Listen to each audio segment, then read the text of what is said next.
आता मराठीतली upcoming movie म्हटलं की आपण सर्वजण आतुरतेने वाट बघतोय ती म्हणजे बायोस्कोप या सिनेमाची. 4 दिग्दर्शक, 4 कविता आणि 1 चित्रपट. तर आज एक दिग्दर्शक आपल्याबरोबर आहे आणि अर्थात कलाकार पण आहेत. आता आपण त्यांच्याशी गप्पा मारणार आहोत. पहिला प्रश्न मला विचारावासा वाटतो की पहिला प्रयोग मराठीतला आणि भीती किंवा आपण पहिल्यांदा आणतोय तर मग काय, तर काय सांगाल तुम्ही दिग्दर्शक म्हणून? नाही, भीतीचा प्रश्नच नव्हता. म्हणजे भीती सुरुवातीला वाटली की कसं पुढे जाईल, कारण 4 क्रिएटिव्ह टाळकी जर एकत्र आली तर खूप इगो, खूप मतभेद आणि क्रिएटिव्ह क्लॅशेस खूप होण्याची शक्यता असते. पण सुदैवाने तसं झालं नाही, कारण आम्ही एकमेकांना आधीपासून ओळखायचो. रवी, मी, गजेंद्र, विजू, आम्ही खूप एकत्र आधी भेटायचो आणि बरीचशी देवाणघेवाण व्हायची वैचारिक. तर त्यावेळेला असं एक वाटत होतं की हा काम एकत्र करताना प्रॉब्लेम होऊ शकतो, पण तसं झालं नाही. आम्ही पहिल्यांदा सगळ्यात की आम्ही इगो बाजूला ठेवले. आधीच सांगितलं होतं की कोणाला काही प्रॉब्लेम असेल तो स्पष्ट बोलून तो तिकडे प्रॉब्लेम सॉल्व्ह करून टाकायचा. नाहीतर मग तो जर मनात ठेवला की तो पुढे वाढत जातो इश्यू, आणि मग तुम्ही पुढे जाऊन ते सक्सेसफुल करणं कुठलंही प्रोजेक्ट अवघड होऊन बसतं. आणि ते तसं केल्यामुळे प्रत्येकाने आपापला इगो आणि प्रत्येकाने आपापमधला मीपणा हा बाजूला ठेवला आणि एक ॲज अ मित्र, एक ग्रुप म्हणून ह्या प्रोजेक्टकडे, बायोस्कोपकडे एक ग्रुप म्हणून पाहिलं. आणि आपण एक छान काहीतरी लोकांना देऊ, त्याच्यातून कॉम्पिटिटिव्ह भावना नको, म्हणजे ईर्ष्या जरी असली तरी पण जो पुढे जाण्याची शर्यत नको, सगळ्यांचं समान एका लेवलचं छान झालं पाहिजे, कंपॅरिझन कुठे होऊ नये, ह्याची आम्ही सगळ्यांनी काळजी घेऊन हे प्रोजेक्ट पूर्ण तयार केलं. कंपॅरिझन होणार नाही असं मला पण वाटतं, कारण प्रत्येक स्टोरीमध्ये आम्हाला काहीतरी वेगळं दिसतं आणि जेव्हा मी तुमची स्टोरी बघतो तेव्हा म्हणजे समजत नाही की नक्की कसं रिॲक्ट, कारण ती परिस्थिती आपण आता बघतोय आणि तेच आपण चित्रपटात बघणार आहोत. त्याबद्दल तुम्ही काय सांगाल? म्हणजे जेव्हा मला खूप भटकायची आवड आहे आणि भटकत असताना बरेचसे असे विषय दिसत असतात म्हणजे जे तुम्हाला हलवून सोडतात, म्हणजे बेचैन करून टाकतात. तर असे शेतकऱ्यांचे बरेचसे प्रश्न आधी मी पाहिले होते, पण मला ते कसे मांडू, कुठे मांडू कळत नव्हतं. आणि जेव्हा बायोस्कोप करायचं ठरलं तेव्हा कविता निवडूया आपण, आणि कविता निवडून त्या कवितेत तुम्हाला जी कथा दिसते ती मांडूया. आणि मला बैल ही लोकनाथ यशवंत जे कवी आहेत त्यांची ही कविता मला वाचण्यात आली आणि ती वाचल्याबद्दल माझ्या जवळजवळ डोळ्यात पाणी आलं होतं की ते एका बैलाच्या पॉईंट ऑफ व्ह्यूने एका शेतकऱ्याची पूर्ण गाथा मांडलेली आहे त्यांनी.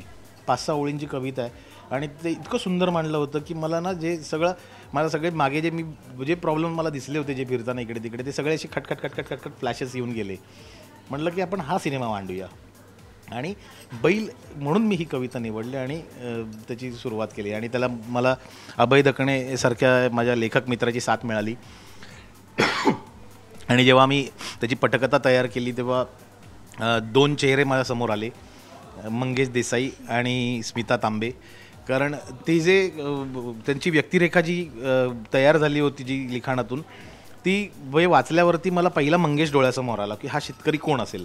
कारण तो एक सुशिक्षित शेतकरी आहे. तो असा नुसताच वडिलोपार्जित शेती आहे म्हणून तो शेतकरी झाला नाही. त्यांनी शेतीमध्ये शिक्षण घेतलं, ॲग्रिकल्चरमध्ये त्यांनी शिक्षण घेऊन, त्यांनी डिग्री घेऊन, आणि मग तो ह्या शेती व्यवसायात त्यांनी काम करायचं. म्हणजे त्याची आवड आहे ती शेती करणं.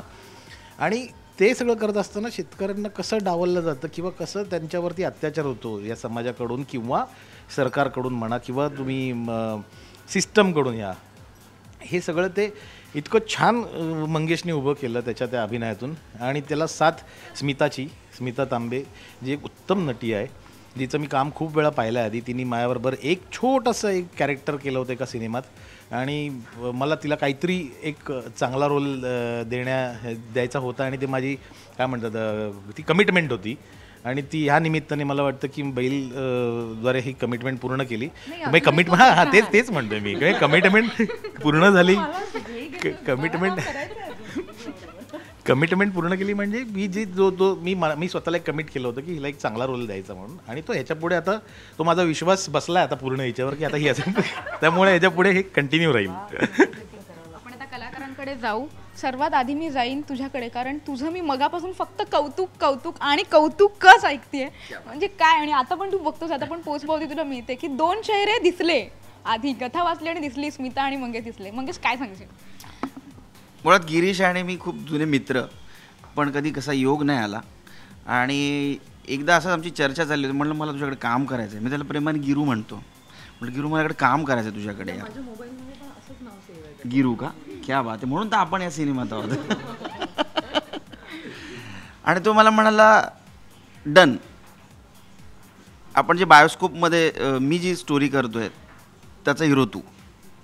आणि तिथेच त्याने कुठले आडेवेडे नाही घेतले किंवा बघू रे जरा मी विचार करतो वगैरे असं काहीच नाही. म्हणजे ही तिथेच मैत्री आमची दिसली. आणि डिरेक्टर म्हणून तो खूपच डाऊन टू अर्थ आहे. त्याचा कुठला असा हे ना ॲटिट्यूड नसतो किंवा कुठलं असं पोज नसतं त्याचं की चलो अभी मैं कैसा दिखाता हूं देखो. तो खूप छान आणि खूप सुंदर असं काम करतो. मुळात तो आर्टिस्ट असल्यामुळे त्याला त्याच्या दिग्दर्शनात सुद्धा एक तो सूर आहे जो ज्यातनं तरल भावना किंवा कुठलाही पोज त्यातनं येत नाही. त्यामुळे काम करताना पण खूप मजा आली. आता तिथेसुद्धा जेव्हा आम्ही अमरावतीला शूटिंग करत होतो तेव्हा त्यांनी असं कुठेही मला वाटू दिलं नाही की देख अभी ये ऐसा करणे का, देख अभी ये ऐसा करणे का, तुला काय वाटतं आहे हे नाही हे थोडं कमी कर, हे किंवा जास्त कर. त्यात एक सीन आहे, खूप इंटेन्स सीन आहे. मी हिला बोलतो तो म्हणाला तू तुझ्या पद्धतीने आधी कर, मी माझ्या पद्धतीने केला. तो म्हणाला नाही हे थोडंसं कमी कर. पण त्याने ते करून दाखवणे किंवा हे जे उद्योग असतात हल्ली बऱ्याचदा असं करतात, नाही तू असं कर असं काहीच नाही. म्हणजे नटाकडनं काढून घेण्याची कला त्याच्यामध्ये आहे. आणि हा रोल खरंच माझ्याकडनं एक वेगळ्या पद्धतीचा रोल झाला असं मला वाटतं. कारण एक तर लँग्वेज मी बदलली आहे. आणि दुसरी महत्त्वाची गोष्ट अशी की आपण बऱ्याचदा आरशासमोर उभे असतो. ते का उभे असतो? कारण कुठेतरी आपण त्या आरशामध्ये आपलं प्रतिबिंब बघतो आणि मग आपल्याला कॉन्फिडन्स येतो, येस आज मी छान दिसतो, आता बाहेर पडूया. तसंच जेव्हा मी बैल पहिल्यांदा बघितलं म्युझिक सकट, तेव्हा पहिल्यांदा मला असं जाणवलं नाही यार मंग्या आपणा काम अच्छा हुआ आहे. म्हणजे तो एक कॉन्फिडन्स जो असतो तो मला आला. आणि आत्तापर्यंत केलेल्या कामामधली अजून एक पावती ही असावी असं मला फार मनापासून वाटतं. पण आता आपण बघतोय की विदर्भ जे आपण प्रेझेंट करणार आहोत, आता आपण खूप ऐकतो की शेतकरी आत्महत्या करायला लागलाय. तो शेतकरी चित्रपटामध्ये अभिनय करताना तुला काय वेगळी मेहनत घ्यावी लागली त्याबद्दल तू काय सांगशील? एक तर सगळ्यात महत्त्वाची गोष्ट म्हणजे जेव्हा मला त्यांनी सांगितलं की असं तुला रोल करायचा आहे, तेव्हा मी 2 महिने माझी गाडी आणि माझा ड्रायव्हर बाजूला ठेवला. म्हटलं आता आपण बसने फिरायचं, नॉर्मल राहायचं. हे सगळं झाल्यानंतर जेव्हा मी अमरावतीला गेलो तेव्हा तिथल्या लोकांमध्ये मिसळायला मी सुरुवात केली. ते बोलतात कसे, ते वागतात कसे, त्यांचे रुसवे फुगवे कसे आहेत, त्यांचं जनरल व्यक्तिमत्व बघायला सुरुवात केली. आणि गिरीशने त्यात अजून एक भर म्हणून काय केलं तर उत्तम कपडे मला दिले नाहीत. उत्तम कपडे जे माझ्यासाठी आणले ते तिथल्या गावकऱ्यांना दिले आणि गावकऱ्यांचे वापरलेले कपडे त्यांनी मला दिले, मला किंवा स्मिताला. त्याच्या मागचं कारण त्याने जे सांगितलं ते मला फारच पटलं. आणि ते दॅट इज ट्रू. तो म्हणाला हे कपडे घातल्यानंतर तुला तो फील येईल. नवीन कपड्यांचा वास आणि जुन्या कपड्यांचा वास यात खूप फरक आहे. तो तुला फील येईल आणि तो फील जर आला तर हे कॅरेक्टर तू उत्तमरित्या करू शकशील. आणि तेच झालं. मी जे कपडे वापरले ते तिथल्या गावकऱ्यांचे कपडे आहेत ज्यांना गिरीशनी नवीन कपडे आणून दिले होते आणि त्याच्या बदल्यात ते जुने कपडे घेतले होते. आणि बाकी कॅरेक्टर म्हणशील तर ते कॅरेक्टर कुठेतरी मला जवळचं वाटत होतं. कारण त्या शेतकऱ्याची जी व्यथा आहे किंवा त्या शेतकऱ्याने जे भोगलेलं आहे ते माणूस म्हणून मी कुठेतरी थोड्याफार प्रमाणात, जेव्हा मी औरंगाबादमधनं मुंबईत आलो तेव्हा मी थोड्याफार प्रमाणात काहीतरी भोगलं होतं. मला त्याचं फक्त थोडंसं एक्सटेन्शन त्यात दाखवायचं होतं.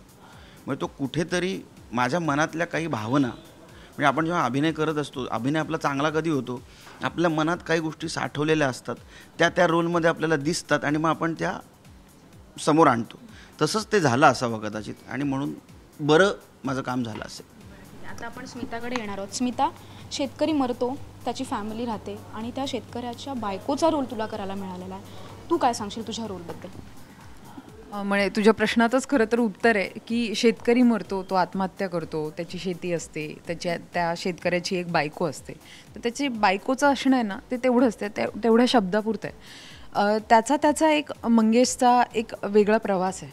तो एका वेगळ्या सिस्टीममधनं तावून सुलाखून निघतो आहे आणि त्याचे वेगवेगळे पर्स्पेक्टिव्ह आहे. त्याला सिस्टीमकडनं येणारा अनुभव, त्याचा तो बैलाला वाचवण्याचा अट्टहास, त्याच्याबद्दलचं असलेलं प्रेम, त्याला कुटुंबासाठी म्हणून द्यायचं ते कॉन्ट्रीब्युशन, ह्या एका पार्टमध्ये मी येते. त्यामुळे तसा त्याचा एक जीव खूप छोटा आहे त्या कॅरेक्टरचा. पण नेहमी असं असतं की ज्या कॅरेक्टरचा जीव खूप छोटा असतो ना, त्या कॅरेक्टरला खूप जास्त जीव लावावा लागतो काम करताना. कारण की संख्येने जेव्हा खूप जास्त सीन्स असतात तेव्हा परफॉर्म करणं मला असं वाटतं की आपल्याला मदत होते त्या सीन्सची. पण जेव्हा कमी सीन्स असतात तेव्हा ते 100% आपण आपल्या असतोच की म्हणजे गोष्टीचे हिरो हिरोईन. त्यामुळे तो तसा दाखवणं ही खूप तारेवरची कसरत असते. आणि ते काम सगळ्यात महत्त्वाचं असतं म्हणजे लिखित सीन एक फार उत्तम आतमध्ये येणं. पण मला ह्याच्यापेक्षा जास्त या सिनेमामध्ये मला गिरीशचं आठवतं की या सिनेमामध्ये स्मिता सीन्स कसे तुझे माहीत नाही, पण तुझी गोष्ट ही मोंटाजेसची आहे. त्याच्यामध्ये खूप सारे मोंटाजेस आहेत. आणि फिल्म हे व्हिज्युअलचं मीडियम आहे. त्याच्यामध्ये आपण किती बोलतो हे महत्त्वाचं नाही आहे, आपण काय दाखवतो, व्हिज्युअल काय सांगतात. कारण व्हिज्युअल इटसेल्फ आपल्या गोष्टीला आपल्या कॅरेक्टरला पुढे नेत असतात. आपल्याला फक्त त्या व्हिज्युअलमध्ये राहायचं असतं. हे खूप काय म्हणू ते हा एक वेगळा एक्सपिरियन्स आहे. आणि आपण एकीकडे अशा प्रकारे खूप डायलॉग्स असलेले खूप असा वेगळ्या पद्धतीचं भाष्य करणारे कॅरेक्टर्स परफॉर्म करत असतो आणि त्यावेळेला अत्यंत शांत राहून एक वेगळ्या पद्धतीने त्या मोंटाजेसमध्ये राहणं हा एक्सपेरिमेंट मी यापूर्वी कधी केला नव्हता जास्त. तो मला ह्या सिनेमात करायला मिळाला. दुसरी गोष्ट महत्त्वाची जो मला प्रसंग म्हणून एक सांगावंसं वाटतं की या प्रत्येक सिनेमा असतो, कधीकधी ना आपण सिनेमामध्ये काम करतो आणि कधीकधी सिनेमा आपल्याला देऊन जातो. तसा हा देऊन जाणारा सिनेमा आहे. कारण मुळात गिरीशने कुठल्याही कामासाठी विचारलं तर मी ते काम काय आहे वगैरे वगैरे असे प्रश्न माझ्या मनात पडत नाही. त्याने विचारलं, आपण काम करायचं शांतपणे. काहीच डिरेक्टर्स असे असतात की ज्यांच्याकडे आपण ते आपला मेंदूचा तो भाग चालत नाही. आपण शांतपणे सरेंडर व्हायचं आणि जायचं कामाला. तर अशा पद्धतीने मी गिरीशकडे येते. जेव्हा मी सेटवर पोचले तेव्हा मंगेशचा एक सीन सुरू होता आणि ज्याच्यामध्ये तो खूप धाडधाड बोलत असतो, चिडलेला असतो. आणि मी अशी एका पॉईंटला आपण असतो ना की कारण की गिरीशची पद्धत खूप शांत आहे सांगण्याची. तो असं, स्मिता आपण एक खूप भारी आता सिनेमा करतोय वगैरे वगैरे, एकतर भारी आपण काहीतरी करतोय, ये इकडे आपण सगळे मिळून करूयात. हा एक तो जो समूहाचा एक जी कॅप्टनशिप एका माणसामध्ये असायला लागते. कारण कॅप्टनने मुळात कधी ॲरोगंट असता कामा नये. तो जेवढा शांत आणि समूहाला घेऊन जातो ना तेवढं समूहाला ते घर आपलं असल्यासारखं वाटतं. तर तो असा कधीच सांगत नाही. तो म्हणजे एक छोटीशी गोष्ट आहे, एक छोटंसं प्रोजेक्ट आहे, करतोय, करण्याचा प्रयत्न आहे, लेट्स सी कसं काय होईल ते. तर मग आपण तसेच जातो, शांतपणे जातो. तशी शांतपणे मी गेले. आणि जेव्हा मी मंगेशला परफॉर्म करताना बघत होते आणि ह्यांची सगळ्यांची कामाची पद्धत बघत होते, अभयच्या पद्धतीने त्या वाक्यांमध्ये आणि ते सेंटेन्सेस, कारण तिकडे गेल्यानंतर ती भाषा ऐकल्यानंतर आपल्याला असतं ना, आपण जरा एक कॅज्युअल अप्रोच असतो की हां अरे होईल रे, आपण भाषाच तर बोलायची आहे ना वगैरे. पण ती वऱ्हाडी ज्या पद्धतीने अवघड येते तसं डिलिव्हर करणं, आपल्याला तुला इतका तोंडात बसलेला असतो तिथे वेगळा काढायचा आणि तोही इमोशनमध्ये, तर ते खूप अवघड असतं. तर त्या भाषेचं काम म्हणा किंवा त्या लोकेशनची गंमत म्हणा, ते मंगेशचा तो सीन पाहून मग मला असं कळलं की ओ माय गॉड, इथे काय पद्धतीने काम चाललं आहे आत्ता. आणि मग मला ती हळूहळू ग्रॅव्हिटी, तर हे मला असं वाटतं की तुझं पॉलिटिक्स असतं एक वेगळ्या पद्धतीचं की नटांना आधी थोडंसं शांत ठेवून मग तिकडे घुसून त्यांना घुसून द्यावं. आणि मंगेश म्हणाला तसंच की ना, गिरीशचा ना असा तो स्टान्स नसतो, त्याचा एक अट्टास नसतो की कुणी कसं काम करावं. म्हणजे त्याच्या तोंडूनच एक वाक्य ऐकलेलं, जर मी सांगणार आहे त्यांना कसं काम करा तर मग मी त्यांना कशाला बोलवलं आहे, मग मीच करतो ना काम वगैरे असं म्हणून. तर तो ते त्याप्रमाणे मोल्ड करून घेतो. पण छोट्या छोट्या गोष्टींचे ह्या वेळेला मला जे खूप जास्त जाणवलं की छोट्या छोट्या गोष्टींचे बारकावे आणि कसे वर्क होतात. मग उदाहरणार्थ त्या मोर पिसाच्या त्या अख्ख्या पोस्टरमध्ये सगळ्यांचे फोटो असे प्रॉमिनंट आहेत आणि माझाच फोटो का बरं तो आरशात बघत असलेला. तर नंतर माझ्या लक्षात आलं की हेच तर कॅरेक्टर आहे माझं. सतत मला ते आरशात बघणं, सतत ते एक सौंदर्याची म्हणजे तिथल्या तिथे थोडं 10 रुपयाची टिकली पिना आणि ह्याच्यामध्ये, आणि त्याच्या बाबतीत ह्याने स्पेसिफिक असणं, कॉस्ट्युमच्या बाबतीत स्पेसिफिक असणं, याने ती कॅरेक्टरला ब्युटी देत गेली. आणि नंतर मला बैलनंतर रादर एक असं कळलेलं आहे की दरवेळी खूप स्ट्रेस घेऊन आणि असं घेऊन आणि आता एक पुस्तकांमध्ये घेऊन आता नोट्स काढून अभ्यासाला जातो असा स्टान्स असता कामा नये. तिथे जा, be in the situation, let's काहीतरी क्रिएट होईल. तू इतकं छान बोलली आहेस ना स्मिता की मला तुम्ही शूट केलं असेल पण माझ्यासमोर असा काळ उभा राहिला आहे की गिरीश सर कसे सांगत असतील आणि मंगेश कसा सिरियसली म्हणजे मला असं दिसायला लागलं की हे असं झालं असेल, मग स्मिता अशी गेली असेल. पण आता सत्तेवर फिल्म तर मग एक कविता झालीच नाही पाहिजे. आणि एक तुला सांगते, तो जास्त बोलत नाही ना, त्यामुळे जास्त कन्फ्युजन निर्माण होतं. मग मी तो तिथे मॉनिटरवर बसलेला होता, मला तो सीन आठवतो तुला जो सांगितलेला ना, तो की तू ते ओरडतो वाला सीन, हा असा बसलेला आहे तिथे. मी आपली येऊन नॉर्मल, हा आपल्याला काय वराडी जमणारच आहे बाबा, आणि तो बोलायचा कारण आधी सगळे मोंटाजेस शूट केलेले, हा मॉनिटरवर बसलाय आणि हा काहीच नाही बोलत. आणि पहिली रिहर्सल झाली, आपण एक रिॲक्शनसाठी बघतो ना, एक असं होतं ना की वा काय स्मिता सीन केला वगैरे, काहीच रिॲक्शन नाही, हे काय आहे म्हणजे आता भीती. ते ना तिथे असं नको करू, आणि ते तांदूळ पडू देत तिथून, ते पडलेले चांगले वाटतात वगैरे. म्हणजे माझं सगळं कॉन्सन्ट्रेशन मग तांदळ असे हळूहळू तो जे एक टाकतो, आणि त्याच्यानंतर मग फायनली जेव्हा फायनल टेक झाला होता ना, तेव्हा इंटेन्सिटी आणि भीती या लेवलपर्यंत गेलेली होती. म्हणजे प्रत्येकाच्या कम्युनिकेशनच्या पद्धती वेगळ्या असतात ना, तशी ही जरा काहीतरी वेगळी पद्धत. कमी बोलून खूप कसं लोकांपर्यंत पोहोचवता येईल कदाचित. एक्झॅक्टली, आता मी तेच म्हणलं होते, म्हणजे खरंच. पण मला एक गोष्ट आणखी कम्युनिकेट करायची की मी गिरीशचे आत्तापर्यंतचे जे सिनेमे पाहिलेले आहेत ते खूप रोमॅन्टिक, असे खूप सुदिंग, कॉमेडी असे सिनेमे पाहिलेले आहेत. पण पहिल्यांदा बैल नावाच्या, मला कन्फ्युजन झालं की बैल नावाचा सिनेमा आहे.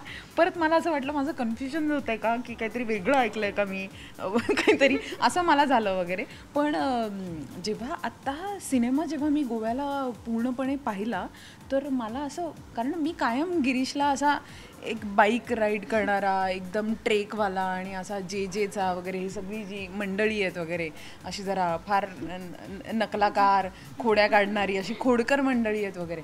आणि बैल नावाचा सिनेमा असा कसा हँडल करू शकेल असं वगैरे एक भीती वाटते ना आपल्याला, कारण बघितलेलंच नाही आहे अशा पद्धतीने. मीही जे काम केलेलं ते अत्यंत वेगळ्या धाटणीचं. पण जेव्हा तो बैल नावाचा सिनेमा मी पाहिला पडद्यावर, मी खरं सांगते गिरीश की मला विश्वास बसत नाही आहे. मला असं वाटतं तुला गावाकडचं मोठं बॅकग्राऊंड असणार आहे, तू शहरातला नाहीच आहेस. मी शेतकरी आहे स्वतः. पण ते मला पण तू अजिबात त्याच्या बोलण्या चालण्यावरनं कळत नाहीये की त्याची शेती आहे किंवा काय वगैरे, हे खरंच कळत नाही अजिबात. मी स्वतः शेतकरी आहे, पण शेती केली नाही अजून, त्यामुळे शेती आहे माझ्या नावावर. Very good. पण तू तुमच्या गावाला जेवढा गेला नाही ना, तेवढा विदर्भात तू फिरलाय. अच्छा, म्हणून ते जास्त चांगल्या प्रकारे कदाचित. हो, मला माहित नाही, माझं गाव विदर्भ नाही किंवा विदर्भाशी माझा काही संबंध नव्हता. विदर्भात फक्त माझे मित्र आहेत खूप, जसं अभय दकणे हा विदर्भाचा आहे, आणि बरेचसे आमच्या जेमध्ये जेव्हा शिकत होतो तेव्हा खूप मुलं विदर्भातली होती. बस तेवढाच माझा विदर्भाशी संबंध होता. पण ज्या वेळेला मी तिकडे जायला लागलो ना, मला माहीत नाही, मी आपोआप तिकडे अटॅच व्हायला लागलो. मला तिथली ती माती, तिथली जंगलं, तिथले डोंगर दऱ्या, मला माहीत नाही, माझा एक वेगळाच तिकडे काहीतरी सूर जुळू लागला. का माहित नाही ते, ह्यासाठी का नाही, ह्यासाठी म्हणायला लागले. कारण नक्कीच जर अनुभव नसला असता, जर पाहिलं नसतं, कदाचित एवढं चांगलं उतरवू शकले नसतं. शेवट एका कवितेने होऊन जाऊ देत मंगेश. म्हणजे मला असं म्हणायचं आहे की यातली जी कविता आहे ना, बैल, ज्या कवितेवर आहे सिनेमा, ती कविता अर्धवट म्हणण्यात काही अर्थ नाहीये, आणि पूर्ण म्हटलं तर मजा जाईल. म्हणजे मी तुला सांगते का, कारण मी कन्व्हिन्स करते तुला अशासाठी की काही कविता असतात ना, मग आत्ता ज्या कवितेवरून काही कविता खूप परफॉर्म करण्याच्या असतात, ही कविता फार भावाची आहे, ही परफॉर्म करण्याची कविता नाही आहे. त्यामुळे त्याच्यामध्ये जो रॉनेस आहे, त्याच्यातल्या शब्दांमध्ये रॉनेस आहे, ती कुठली लिरिकल नाही आहे, तो पाहिल्याशिवाय त्या कवितेची मजा पण नाही येणार. व्हिज्युअल्स बघितल्याशिवाय पोचणार नाही. आणि दुसरी गोष्ट, आमच्या दिग्दर्शकांनी सांगितलंय की ती कविता नाही म्हणायची, आणि आम्ही अत्यंत आज्ञाधारक म्हणतो. विषयच संपलाय. दिग्दर्शनाने सांगितलंय कविता म्हणायची नाही, आणि विषय इथे स्मिताने अगदी शहाणपणे, म्हणजे दुसरे पिक्चर तुला स्मिता मिळणार आहेत, म्हणजे त्यांनी घेतले.